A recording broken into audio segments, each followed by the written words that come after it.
قرآن حکیم نے بھی سورہ آل عمران کے آخری رکوع میں ذکر کو سب سے پہلے اور سب سے اہم عامل کی حیثیت سے شمار کیا.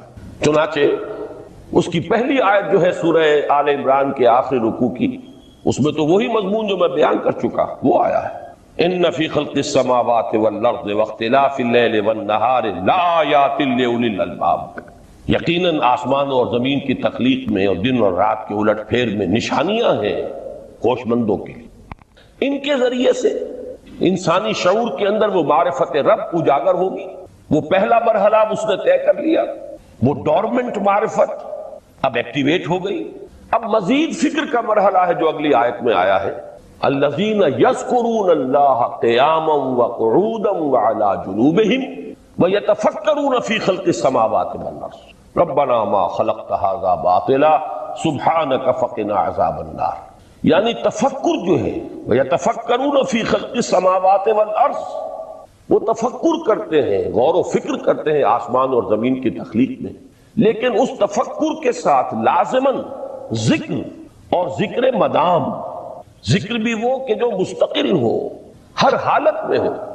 الذین یذکرون اللہ قیاما وقعودا وعلی جنوبہم، وہ لوگ کہ جو اللہ کو یاد رکھتے ہیں، اللہ کا ذکر کرتے ہیں کھڑے ہوئے بھی، بیٹھے ہوئے بھی، اور اپنے پہلوؤں کے بل یعنی لیٹے ہوئے بھی. اب ان تین کے سوا تو کوئی پوزیشن انسان کی نہیں ہے.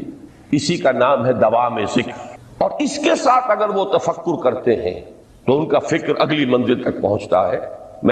تو پہلی شے تھی فکر انسانی کی صحیح رخ پر مزید پیش قدمی اور پیش رفت، اور اس کے لیے لازم ہے ذکر و فکر کا امتزاج. دوسری چیز کو لیجئے عمل کی درستی. اس عمل کی درستی کے لیے اللہ تعالیٰ کے ساتھ ایک گہرے تعلق کی ضرورت ہے. اس لیے کہ صبر کی بحث میں یہ مضامین شاید آپ کے سامنے آ گئے ہو کہ صبر، جہاں مصیبت پر صبر ہوتا ہے، تکلیف پر صبر ہوتا ہے، اللہ کے احکام پر جمنا یہ بھی صبر ہے، نفس کی خواہشات کی باغ کو تھام کر رکھنا، کھینچ کر رکھنا یہ بھی صبر ہے، اور استقامت کسی شے پر قائم رہنا یہ بھی صبر ہے. تو عمل صحیح پر استقامت کے لیے وَاصْبِرْ وَمَا صَبْرُكَ إِلَّا بِاللَّهِ، اس صبر کی سب سے اہم جو بنیاد ہے، اس کا جو سب سے بڑا ذریعہ ہے، اس کا جو سب سے بڑا سہارا ہے، وَمَا صَبْرُكَ إِلَّا بِاللَّهِ، اس کے لیے ضرورت ہے ایک گہرے تعلق کی کہ اللہ کے ساتھ ایک ایسا تعلق برقرار رہے جو نہ صرف گہرا ہو بلکہ دائم و قائم مسلسل. ذرا ذہول ہوگا تعلق مع اللہ میں، ذرا کمی آئے گی شیطان کا وار کاری ہو جائے گا. اسی کو حضور نے حدیث میں یوں تعبیر کیا ہے تمثیلاً کہ جو دل اللہ کی یاد سے غافل ہے اس پر، فارسی کا وہ مقولہ بھی ہے کہ خانہ خالی را دیو میں گیرت، گھر خالی رہے تو جنات اس پر دیو جو ہے آ کر قبضہ جما لیتے ہیں. تو خانہ قلب جو ہے اگر یاد خدا بندی سے خالی ہو گیا تو شیطان ابلیس لعین اپنی تھوتنی ٹکا دیتا ہے. یہ لفظ آتا ہے سور کے منہ کے لیے تھوتنی، جس طرح اس کا نکلا ہوا سا منہ ہوتا ہے آگے، تو یہ لفظ استعمال کیا گیا کہ وہ اپنی تھوتنی انسان کے دل پر جما کر اور پھوکے مارنی شروع کر دیتا ہے. تو شیطان کو موقع ہی تب ملتا ہے جب انسان کے تعلق مع اللہ کے اندر کمی ہو، وہ خانہ بالکل خالی ہو گیا ہو یا اتنا ضعیف ہو گیا ہو کہ کل عدم ہو جائے، گویا کہ نہیں. تیسری چیز کی طرف آئیے، روحانی ترقی. روحانی ترقی کے لیے میں ایک اصطلاح کے سامنے لا رہا ہوں. اس سے مراد کیا ہے؟ روحانی ترقی کے لیے ہماری دینی اصطلاح ہے تقرب الی اللہ، اللہ سے قریب تر ہوتے چلے جانا. اس پر میرا ایک کتابچہ بھی ہے، تقرب الی اللہ کے 2 مدارج، 2 درجے، جو در حقیقت ایک حدیث نبوی علیہ الصلوۃ والسلام ہی پر مبنی ہے کہ حضور نے ایک درجہ قرار دیا ہے تقرب بالفرائض، فرائض کے ذریعے سے انسان اللہ کا قرب حاصل. ایک ہے تقرب بالنوافل، نوافل کے ذریعے سے اللہ کا قرب حاصل کرے. ان میں کیا نسبت و تناسب ہے، اہمیت کے اعتبار سے کون بڑھ کر ہے، بلندی کے اعتبار سے کون بڑھ کر ہے، یہ تمام مسائل میں نے اپنی اس تقریر میں بیان کیے تھے جو اس کتابچے میں شائع ہوئی ہے. اس وقت میں اس کی تفصیل میں نہیں جا رہا، صرف یہ تذکرہ اس لیے کر رہا ہوں کہ جن کو بھی خواہش ہو جائے وہ اس کا مطالعہ کرے۔ ہماری اس وقت کی گفتگو سے وہ کتابچہ اس جگہ پر منسلک ہوگا۔ تو تقرب الی اللہ، یہ تقرب کوئی فزیکل فینومینن نہیں ہے، جسمانی یا مادی مسئلہ نہیں ہے۔ اللہ سے قرب یہ نہیں ہے کہ کوئی کروڑوں میل کا فاصلہ ہے، اب ہمیں کوئی رسی پر چڑھنا ہے اوپر بڑی محنت اور مشقت سے۔ فصل تو ہے ہی نہیں، فاصلہ ہے ہی نہیں، بعد ہے ہی نہیں۔ نحن اقرب الیہ من حبل الورید، ہم تو انسان سے اس کی شہرگ سے بھی زیادہ قریب۔ ہوا معکم اینما کنتم، وہ تو تمہارے ساتھ ہی ہوتا ہے جہاں کہیں بھی تم ہو، بس صرف یہ کہ تمہاری توجہ نہیں ہوتی، تم اور چیزوں میں مشغول و مصروف رہتے ہو، تم ہماری طرف دھیان ہی نہیں دیتے، تم ہماری طرف متوجہ ہی نہیں ہوتے۔ ہم تو مائل بے کرم ہے، کوئی سائل ہی نہیں، راہ دکھلائیں کسے رہنو منزل ہی نہیں۔ انسان جب متوجہ ہو جاتا ہے اور بڑھتا ہے، آگے پیش قدمی کرتا ہے روحانی اعتبار سے، تو یہ ہے در حقیقت تقرب الی اللہ، اور اسی کو ہم کہیں گے روحانی ترقی۔ اب ان تین چیزوں کو اگر آپ نے ذہن میں جما لیا، پھر میری بات کی ترتیب اس کو ذہن میں قائم کیجئے۔ ہم چلے کہاں سے؟ کہ دین کے ساتھ اصل مناسبت فلسفے کی نہیں، حکمت کی۔ نمبر 2، حکمت قرآنی کا پہلا اور اہم ترین اور بنیادی مسئلہ معرفت رب کا حصول ہے۔ اس کا نتیجہ شکر خدا بندی، اس کا ذریعہ آیات آفاقی، آیات انفسی، اور سب سے بڑھ کر آیات قرآنیہ ہے جو الذکر ہے، جو تذکرہ ہے، جو ذکرہ ہے۔ لیکن اس پہلے مرحلے کو اگر کوئی انسان بفضل ہی تعالی، اللہ کے فضل و کرم سے طے کر لے، اب اس کے سامنے تین مسئلے ہیں۔ فکر کی مزید پیش رفت، مزید پیش قدمی صحیح رخ پر، اس کے لیے ذکر اور فکر دونوں کا امتزاج لازمی۔ فقر قرآن اختلاط ذکر و فکر۔ الذین یذکرون اللہ قیاما وقعودا وعلی جنوبہم ویتفکرون فی خلق السماوات والارض۔ دوسری شے عمل کا درست رہنا، نہ افراط و تفریط ہو، عدم توازن ہو، نہ انسان نفس سے مغلوب ہو جائے، نہ انسان جذبات کی رو میں اندھا ہو جائے، نہ انسان ماحول سے مروب ہو کر متاثر ہو، صحیح رخ پر اس کا عمل۔ نمبر 3، روحانی ترقی، جو اصل حاصل ہے، جو اصل مقصود ہے۔ نمبر 2 چیز کے لیے تعلق مع اللہ ضروری، نمبر 3 کے لیے تقرب الی اللہ۔ اب غور کیجئے، ان تینوں چیزوں کا بڑا گہرا تعلق ہے نماز کے ساتھ۔ ان تینوں کے لیے ستون کی حیثیت نماز کو ہے۔ لہذا ایمان کے بعد یا معرفت رب کے بعد حکمت دین کا اہم ترین مسئلہ نماز، صلاۃ، اس لیے کہ ایک طرف یہ انسان کو اللہ کے ساتھ ایک گہرے تعلق کا ذریعہ فراہم کرتی ہے۔ اپنے تمام مصروفیات میں سے، ان مشغولیتوں میں جن میں گم ہونے کا خدشہ ہوتا ہے، نکلو۔ 24 گھنٹے کے معمولات میں سے کم 5 مرتبہ تو لازماً نکلو، اور اپنے آپ کو ذرا، اپنے حواس کو بھی، اپنی باطنی کیفیات کو بھی ذرا تازہ کرو۔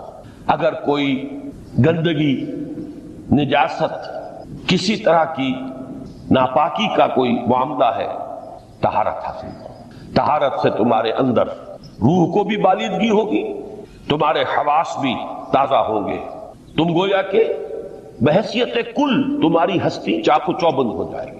وہ کسل، وہ سستیاں، وہ جو ایک کثافتیں ہوتی ہیں، ان سب سے نجات حاصل کرو، اور اب اپنے رب کے حضور میں کھڑے ہو جاؤ، اس کے ساتھ اپنا عہد بھی تازہ کرو، اس کی اہم صفات کو بھی اپنے ذہن میں پھر مستحضر کرو۔ یہی وجہ ہے، دیکھیے میں نے جو آیات آپ کو شروع میں سنائی تھی، سورہ لقمان کی 2 آیتیں، پہلی آیت میں اس کا ترجمہ کر چکا، دوسری آیت وَلَقَدْ وَإِذْ قَالَ لُقْمَانُ لِابْنِهِ وَهُوَ يَعِظُهُ يَا بُنَيَّ لَا تُشْرِكْ بِاللَّهِ إِنَّ الشِّرْكَ لَظُلْمٌ عَظِيمٌ۔ اس کے بعد درمیان میں کچھ مضمون آ کر پھر وہ آیہ مبارکہ آئی، یا بنی اقم الصلاۃ وامر بالمعروف وانہ عن المنکر واصبر علی ما اصابک۔ گویا کہ اہم ترین چیز، بنیادی ترین چیز، اللہ کو محض پہچان لینا کافی نہیں ہے، یاد رکھنا ضروری ہے۔ اللہ یاد رہے گا تو فکر صحیح آگے بڑھے گا، اللہ یاد رہے گا اور اس کے ساتھ ایک گہرا تعلق جو ہے برقرار رہے گا تو عمل درست رہے گا۔ بالکل یہی بات سورہ طٰہٰ میں جو پہلی وحی حضرت موسیٰ علیہ السلام پر ہوئی، اور پہلا مخاطبہ ہے، چونکہ حضرت موسیٰ کو یہ انبیاء کرام کے مقدس گروہ میں ایک امتیازی حیثیت حاصل ہے کہ ان سے براہ راست گفتگو ہوئی ہے، اگرچہ صرف ایک پردہ تھا، اوٹ من ورائے حجاب گفتگو ہوئی ہے، لیکن یہ کہ کوئی فرشتے کا درمیانی جو ہے وہ لنک نہیں تھا، براہ راست اللہ تعالیٰ نے حضرت موسیٰ علیہ السلام سے کلام فرمایا۔ کلم اللہ موسیٰ تکلیما، موسیٰ سے تو اللہ نے کلام فرمایا جیسے کہ کلام کیا جاتا ہے۔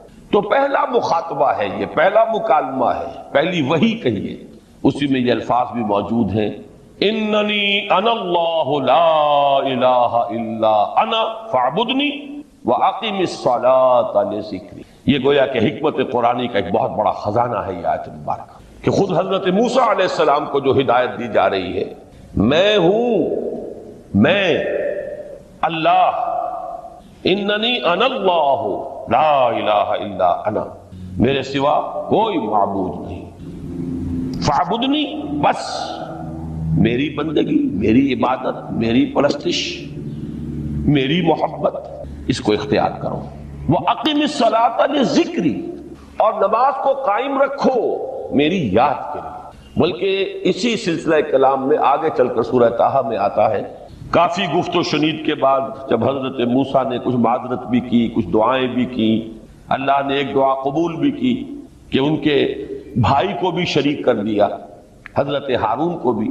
اس کے بعد پھر جب فرمایا کہ اب جاؤ فرعون کی طرف، تو اس میں فرمایا وَلَا تَنِيَا فِي ذِكْرِي، اور دیکھنا یہ جو عظیم مشن تمہارے کندھے پر آ گیا ہے، بڑا بھاری اور کٹھن ایک فرض ہے جو تم پر عائد ہو گیا ہے، اس کے لیے سب سے بڑی تمہارے پاس جو قوت کا ذریعہ ہے وہ نماز ہے۔ عقیم فَلَا تَنِيَا عَنْ ذِكْرِي، میری یاد میں کبھی غفلت نہ کرنا، اس میں کبھی کوئی کمی نہ آنے دینا۔ جیسا کہ میں نے عرض کیا تھا کہ جیسے ہی وہ تعلق جو ہے کمزور پڑتا ہے یا منقطع ہو جائے معاذ اللہ، تو پھر انسان گویا کہ شیطان کے لیے ایک لقمہ تر بن جاتا ہے۔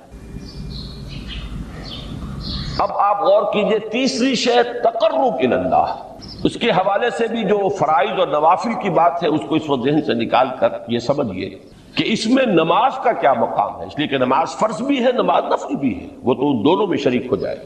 اب اس کو لفظ صلاۃ کے حوالے سے آپ ان دونوں چیزوں کو سمجھیے۔ صاد لام واو یا یہ چونکہ حروف علت ایک دوسرے سے بدلتے رہتے ہیں، یہ جو مادہ ہے اس کی جو خالص لغوی اصل ہے، جو خالص عربی زبان میں اس کا بنیادی مفہوم ہے، وہ آگ جلانا یا آگ تاپنا یا آگ سینکنا، حرارت حاصل کرنا۔ لہذا بار بار آتا ہے جہنم کے ذکر میں، اسلوہا، اب جلو اس میں، تاپو اس کو، یہ سینکے گی تمہیں۔ بلکہ تفتلون کا لفظ آیا ہے حضرت موسیٰ کے کلام میں، جب وہ گئے تھے کوہ طور پر، جب پہنچ گئے تو تھے آگ تک کی تلاش میں، لعلکم تفتلون، تو اپنے اہل خانہ سے یہی کہا تھا کہ مجھے کہیں وہ روشنی نظر آ رہی ہے، غالباً کوئی وہاں سے آگ مل سکے گی، ورنہ یہ کہ کوئی رہنمائی کو رستہ مجھے مل سکے گا، میں وہ آگ لے آؤں گا، کوئی چنگاری وہاں سے لے آؤں، لعلکم تفتلون، تاکہ تم، اب یہ اصطلاح در حقیقت باب افتعال ہے، اور یہ تے یہاں پر توئے کی شکل اختیار کر گئی، تا نے توبن کی صورت اختیار کی سواد کی وجہ سے۔ بہرحال اس کا سب سے بنیادی مفہوم جو ہے وہ ہے تاپنا، سکائی حاصل کرنا، حرارت۔ اس کے حوالے سے سمجھ لیجئے کہ سب سے بنیادی تعلق اس کا جو ہے وہ روح کے ساتھ ہے۔ روح میں محبت خداوندی کی آگ اگر ٹھنڈی پڑ گئی ہو، اگر محبت خداوندی کی حرارت میں کمی ہو رہی ہو، تو اس کو اثر نو، جس کو کہ میں آج سوچ رہا تھا تو ایک لفظ ذہن میں آیا کہ جیسے بیٹری اس کو ریچارج کیا جاتا ہے، اسی طریقے سے روح کے اندر محبت خداوندی کی اس حرارت کو اثر نو تازہ کرنا، یہ ہے در حقیقت نماز کا اصل مفہوم۔ اس لیے کہ اس لفظ کا بنیادی مفہوم، اصل لغوی مفہوم تو یہ، اگرچہ اس کا سب سے زیادہ کثرت سے جو استعمال ہوتا ہے، اور لفظ صلاۃ جس سے در حقیقت جس تصور پر مبنی ہے وہ ہے اقدام، کسی کی طرف متوجہ ہونا اور پھر دعا۔ صلاۃ کا سب سے قریبی مفہوم لفظی جب بیان کیا جائے گا، اس سے مراد، اس کے معنی، تو دعا اس میں اہم ترین، کسی کی طرف توجہ کرنا، مناجات کرنا، گفتگو کرنا، مخاطبہ، مکالمہ، دعا، یہ در حقیقت صلاۃ کا سب سے بڑا اصطلاحی مفہوم ہے۔ لیکن جو اس کا مادہ ہے، صاد لام واو یا صاد لام یا، اس کا اصل مفہوم جو ہے وہ تاپنا، حرارت حاصل کرنا. تو ان دونوں کے حوالے سے عرض کر رہا ہوں، وہ تاپنا اور حرارت حاصل کرنا وہ ہے روح کے اعتبار سے. وہ جو کہا اقبال نے کہ بجھی عشق کی آگ اندھیر ہے، مسلمان نہیں راہ کا ڈھیر. یہ عشق کی آگ جب بجھ جاتی ہے، در حقیقت یہی تو انسان کی روحانی موت ہے. جب یہ نہ رہے تو چاہے منطق میں بہت انسان ماہر ہو. مجھے اقبال کا ایک شعر یاد آیا ہے تقابل کرتے ہوئے، ایک انسان محکوم اور ایک انسان حر، آزاد انسان، ان کی نفسیات میں جو بنیادی فرق علامہ اقبال نے مختلف مواقع پر بیان کیے ہیں. محکوم ہے بیگانہ اخلاص و مروت، ہر چند کے منطق کی دلیلوں میں ہے چالاک. تو منطق کی دلیلوں میں انسان چالاک ہو جائے اور وہ لغت ہائے حجازی کا وہ ایک خزانہ بن جائے، اسے تمام الفاظ کے معنی یاد ہو، وہ بڑے مسائل فقہ کے اسے ازبر ہو، جزیات بے انتہا جزیات جو ہے وہ مستحضر ہو، فلسفے کے بڑے بڑے مسئلے اس نے حل کر لیے ہوں، لیکن اگر روح میں وہ اللہ کی محبت کی آگ نہیں ہے، وہ تپش نہیں. بجھی عشق کی آگ اندھیر ہے، مسلمان نہیں راہ کا ڈھیر. اسی کے حوالے سے آج مجھے یاد آیا تھا کہ وہ جو بڑی سادہ سی ایک نظم ہے، اللہ تعالیٰ سے دعا یا رب دل مسلم کو وہ زندہ تمنا دے، اس میں بھی جو الفاظ آئے ہیں جو روح کو گرما دے اور قلب کو تڑپا دے. یہ ہے اصل جو مقصود ہے نماز کا. اور یہی وہ چیز ہے جیسا کہ میں نے عرض کیا تھا کہ نگاہوں سے اوجھل، یہ پہلو سامنے ہے ہی نہیں. دوسرا پہلو سامنے ہے اور وہ بھی میرے نزدیک بہت اہم ہے، بہت بنیادی ہے، اس میں کوئی شک نہیں. لیکن یہ ہے بلند ترین منزل کہ تقرب الی اللہ. اس کے لیے در حقیقت یہ کس لیے درکار ہے؟ روح کے اندر عشق کی حرارت اور گرمی تازہ ہو جائے. بسا اوقات یہ اندر دب جاتی ہے، جیسے انگارہ ہوتا ہے آگ کا، اس کے اوپر خاک اور راکھ آ جاتی ہے، اندر کچھ ہوتی ہے. آگ دبی ہوئی سمجھ، آگ بجھی ہوئی نہ جان. اس دبی ہوئی آگ کو پھر ایک شعلہ بنانا، پھر اس کے اندر ایک حیات تازہ پیدا کرنا، یہ ہے نماز کا اہم ترین اور بلند ترین مقصد. لیکن اس کے ساتھ ہی اس نماز میں ذکر ہونا، اس کا یہ ذکر ہے. اور ذکر کی جب میں فہرست بیان کیا کرتا ہوں، بہت سے حضرات کے سامنے ہوگا کہ ذکر کا در حقیقت مفہوم ہے استحضار اللہ فی القلب. ہمارے ہاں غلطی سے جو ذرائع ذکر ہے انہیں ذکر قرار دے دیا گیا ہے. نماز ذکر نہیں ہے، نماز ذکر کا ذریعہ ہے. اقیم الصلاۃ لذکری، نماز قائم کرو میرے ذکر کے لیے.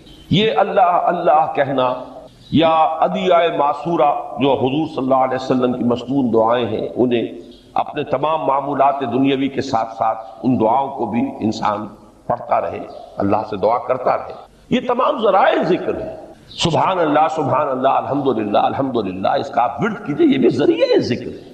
حقیقت میں ذکر ہے استحضار اللہ فی القلب، اللہ کو دل میں لے آنا، اللہ کو دل میں حاضر کر لینا. اصل میں تو ترجمہ ہوگا، لیکن حاضر جاننا، یہ کیفیت جو ہے انسان کو حاصل ہو جائے. اب اس کے حوالے سے ذرا بات سمجھیے کہ ایک تو میں عرض کر چکا ہوں مجسم ذکر تو قرآن ہے، لہذا ذکر کی فہرست جب آپ کریں گے ذرائع ذکر تو ان میں سب سے پہلے قرآن آئے گا، اس لیے کہ وہ ہماری حکمت کے پہلے مسئلے کو حل کر رہا ہے، بنیادی مسئلہ، اہم ترین مسئلہ. دوسرے نمبر پر ذکر جو ہے، اب اس کے لیے کچھ اصطلاحات جو میرے مختلف دروس میں شاید آپ کے سامنے بعد میں آئیں یا پہلی آ چکی ہو، ان کے حوالے سے میری بات سمجھیے. ایک ذکر غیابی ہے، تھرڈ پرسن میں، صیغہ غائب میں اللہ کی یاد کرنا، اللہ اکبر اللہ اکبر اللہ اکبر. ابھی اللہ اکبر جو ہے یہ جملہ اسمیہ خبریہ ہے، ایک حقیقت کی تکرار آپ کر رہے ہیں، اللہ سب سے بڑا ہے، اللہ سب سے بڑا ہے. سبحان اللہ سبحان اللہ سبحان اللہ، یہ در حقیقت ذکر غیابی ہے کہ آپ اس میں مخاطب نہیں ہیں اللہ سے. ایک ذکر خطابی کہیں یا ذکر حضوری کہیں جس میں مکالمہ ہوتا ہے، جس میں گفتگو ہوتی. تو نماز در حقیقت ذکر حضوری اور ذکر خطابی کی بلند ترین شکل ہے. اس لیے میں نے عرض کیا تھا کہ نماز کے لفظ یا صلاۃ کے لفظ، یہ اصطلاحی معنی جو اکثر و بیشتر کیے جاتے ہیں وہ ہے دعا. اور دعا میں ہوتا کیا ہے؟ مکالمہ ہے، مخاطب، اے اللہ، اے میرے رب، اے پروردگار۔ پھر یہ کہ اس میں اقدام اور کسی کی طرف متوجہ ہونا، یہی وجہ ہے کہ افتتاح صلاۃ، نماز کو شروع کرنے کے لیے ایک تو وہ الفاظ جو قرآن مجید میں آئے ہیں، انی وجہت وجہی للذی فطر السماوات والارض حنیفا وما انا من المشرکین، یہ ہے توجہ کا ارتکاز، بشرطے کہ یہ صرف الفاظ ہی نہ نکل رہے ہوں، واقعتاً یہ تعبیر ہو اس وقت کی انسان کی نفسیاتی کیفیت کی، کہ شعوری طور پر وہ فیصلہ کرتا ہے کہ اب میں منقطع ہو رہا ہوں، ہر چہار طرف سے اپنی توجہ کو ہٹا کر، ہر مسئلے سے اپنے آپ کو خالی و ذہن کر کے، یعنی ظاہری اور باطنی دونوں اعتبار سے میں اپنی توجہ کا ارتکاز کر رہا ہوں اس ذات کی طرف جس نے آسمانوں اور زمین کو پیدا کیا، اور بالکل یکسو ہو کر رہا ہوں۔ انی وجہت وجہی للذی فطر السماوات والارض حنیفا وما انا من المشرکین۔ اور دوسری وہ جو دعا جس سے ہم افتتاح کرتے ہیں اپنی نماز کا، دیکھیں اس میں خطاب کا کس قدر اہتمام، وہاں سبحان اللہ نہیں ہے، سبحانک اللہم، پاک ہے تو اے رب ہمارے، وبحمدک وتبارک اسمک وتعالی جدک۔ اب آپ غور کر رہے ہیں، یہ ہے خاطب، براہ راست مخاطب ہونا ہو رہی۔ تو سب سے پہلی بات تو یہ ہوئی کہ ذکر کی ایک شکل ہے ذکر غیابی، دوسری ذکر حضوری، اور ذکر حضوری یا ذکر خطابی کی بلند ترین منزل، بلند ترین اس کا ذریعہ نماز۔ اس کو ایک پہلو سے اور سمجھ لیجئے، سورہ فاتحہ جب پھر ہم پڑھتے ہیں جسے الصلاۃ کہا گیا ہے، جو لب لباب ہے، خلاصہ ہے، اس میں پھر تدریجاً غیاب سے حضور کی طرف پیش قدمی ہوتی ہے۔ الحمدللہ رب العالمین الرحمن الرحیم مالک یوم الدین، یہ ذکر غیابی ہے، اس میں ابھی خطاب نہیں آیا، یہ وہی جملہ اسمیہ ہے، کل تعریف اس اللہ کے لیے ہے جو تمام جہانوں کا پروردگار ہے، مالک ہے، جو رحمان ہے، رحیم ہے، جزا و سزا کے دن کا مختار و مالک ہے۔ اب یہ غیاب سے حضور کی طرف، ایاک نعبد و ایاک نستعین اہدنا الصراط المستقیم، یہ ہے وہ۔ اب پہلے ایک معاہدہ ہے، ایک اقرار ہے، اعتراف ہے، وعدہ ہے، اور پھر دعا ہے، استدعا کہ حضور نے فرمایا، یقول اللہ تعالی، اللہ یہ فرماتا ہے، اسی لیے اس کو حدیث قدسی کہیں گے، قسمت الصلاۃ بینی و بین عبدی نصفین، میں نے نماز کو اپنے اور اپنے بندے کے مابین آدھا آدھا تقسیم کر دیا۔ اب یہاں تک تو جملہ ہے اللہ کا، یہ ہے حدیث قدسی۔ اب آگے جو ہے نریشن اس کی جو ہے حضور صلی اللہ علیہ وسلم کی جانب سے ہے، یعنی خبر دے رہے ہیں وہ اللہ کی طرف سے ہی، ویسے تو تمام احادیث ہی گویا کہ ہم سمجھتے ہیں انسپائرڈ تو اللہ کی طرف سے ہی، لیکن یہ کہ جہاں صراحت ہو کہ اللہ کہتا ہے وہ حدیث قدسی ہے۔ تو یقول اللہ تعالی قسمت الصلاۃ بینی و بین عبدی نصفین، یہاں تک تو حدیث قدسی۔ اب دوسری عام حدیث ہے، اذا قال العبد الحمد للہ رب العالمین یقول اللہ تعالی حمدنی عبدی، جب بندہ کہتا ہے الحمد للہ رب العالمین، پروردگار کہتا ہے میرے بندے نے میری حمد کی۔ جب بندہ کہتا ہے الرحمن الرحیم، پروردگار فرماتا ہے ثنا علی عبدی، میرے بندے نے میری ثنا کی، بڑی تعریف کی۔ جب بندہ کہتا ہے مالک یوم الدین، اللہ فرماتا ہے مجدنی عبدی، میرے بندے نے میری بڑی بزرگی بیان کی ہے، تمجید کی ہے۔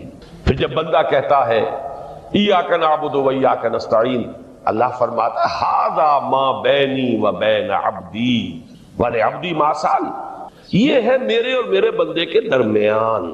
یہ تو معاہدہ ہے نا، معاہدے میں تو دو فریق جکڑے جاتے ہیں، بند جاتے ہیں، یہ میرے اور میرے بندے کے درمیان ہے، اور میرے بندے نے جو طلب کیا میں نے دیا، اس لیے کہ اس میں طلب بھی تو ہے، ایاک نستعین، تیری مدد چاہتے ہیں، یہ طلب ہے۔ اسی کی شرح ہے جو اب آخری تین آیتیں ہیں، پروردگار ہم تیری مدد چاہتے ہیں، پروردگار ہم تیری ہی بندگی کرتے ہیں اور کریں گے، اور تیری ہی مدد چاہتے ہیں، چاہیں گے۔ اگر حال میں اس کا ترجمہ کریں گے زمانہ حال کے اعتبار سے، اس لیے کہ فعل مضارع میں تو دونوں موجود ہیں، شامل ہیں، تو یہ ایک اعتراف ہے، اظہار حال ہے۔ اللہ کرے کہ وہ واقعتاً صحیح اظہار حال ہو، ہم واقعی اللہ کی بندگی کرتے ہوئے یہ کہیں کہ ایاک نعبد، ورنہ اگر ہماری اصل صورتحال سے وہ مطابقت نہ رکھتا ہو تو پھر تو ایک طرح کا جھوٹ ہو جائے گا، غلط بیانی ہو جائے گی۔